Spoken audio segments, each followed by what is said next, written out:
हिंदुस्तान में दो बातों में हमारा रिकॉर्ड रहता है, एक तो वाहनों की संख्या बढ़ाना और दूसरी जनसंख्या बढ़ाना। इसमें हमारे लोग रात दिन काम करते हैं। गवर्नर साहब को कहा कि तुम्हारी यहाँ की बसें देखकर मुझे बड़ी मजा आई। बोले क्या हुआ? मैंने बोला हॉर्न छोड़कर सब बचता है। और ये सब काम जो हो रहा है इसका श्रेय मुझे और मनोहर लाल जी को नहीं है। इसका सही में श्रेय अगर किसी को है तो मेरे सामने बैठे हुए हरियाणा की जनता को है।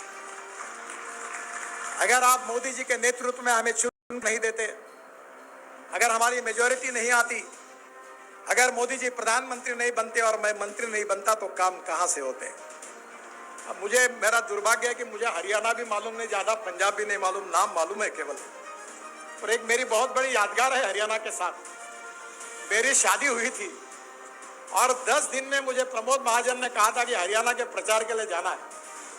तब चौधरी देवीलाल जी और डॉक्टर मंगल सेन दोनों के नेतृत्व में चुनाव हो रहा था और मैं यहीं आगे रादौर विधानसभा क्षेत्र में एक बबेन करके गांव में 1 महीना रहा हूं।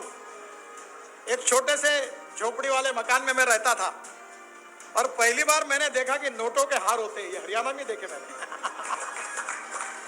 और रात को मैं काट के नोटे गिनता था। रतनलाल कटारिया उम्मीदवार थे। मैंने उनके कपड़े भी लाए थे दुकान से जाकर, चप्पल भी लाई थी, मुझे याद है उस समय। और वो नोट पहले पैसे नहीं थे। और बाद में जब मैं सहारनपुर टैक्सी लाने के लिए गया तो मैंने कहा लाइन में कितनी टैक्सी खड़ी है, सब दे दो। सब बुक करके मैं कॉन्स्टिट्यूंसी में लेके आया था। तो उस समय चौधरी चांदराम जी उनके खिलाफ खड़े थे तो कटारिया जीत गए चुनाव में। तो मैं 1 महीना वहां रहा हूं तो हरियाणा मुझे बहुत नजदीक से देखने का मौका मिला और यहाँ की समृद्धता, संपन्नता, खेती सब मैंने देखी है। बस पोर्ट की बात की है, हम बहुत बस पोर्ट बना रहे हैं, तमिलनाडु में बना रहे, सब जगह बना रहे। हरियाणा में जितने प्रपोजल हो गए 5 स्टार होटल जैसे हम लोग बस पोर्ट बना के देंगे, केवल जगह आपको देना है। मनोहर लाल जी, ये जो सोनीपत में आपने बात की है, एक प्रस्ताव पीडब्ल्यूडी मिनिस्ट्री से बस पोर्ट का मेरे तरफ भेज दो। सोनीपत के बस पोर्ट की कौशिक जी की मांग मैं पूरी करके दूंगा, ये भी आपको बता देता हूं।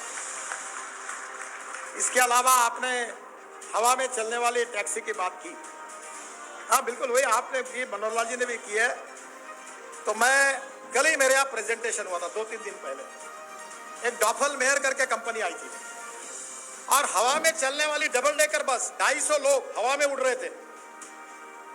अब ये इतनी पॉपुलेशन बढ़ी है हिंदुस्तान में, 2 बातों में हमारा रिकॉर्ड रहता है, एक तो वाहनों की संख्या बढ़ाना और दूसरी जनसंख्या बढ़ाना। इसमें हमारे लोग रात दिन काम करते हैं। तो ये आपको ये एयर टैक्सी से काम नहीं जमेगा। वो 250 लोगों वाली डबल डेकर बस हवा में दिल्ली से चलेगी और सोनीपत और पानीपत तक आएगी। वो योजना मैं आपको बना दूंगा। राज्य सरकार से कोई पैसे नहीं चाहिए, केवल प्रस्ताव भेज दो।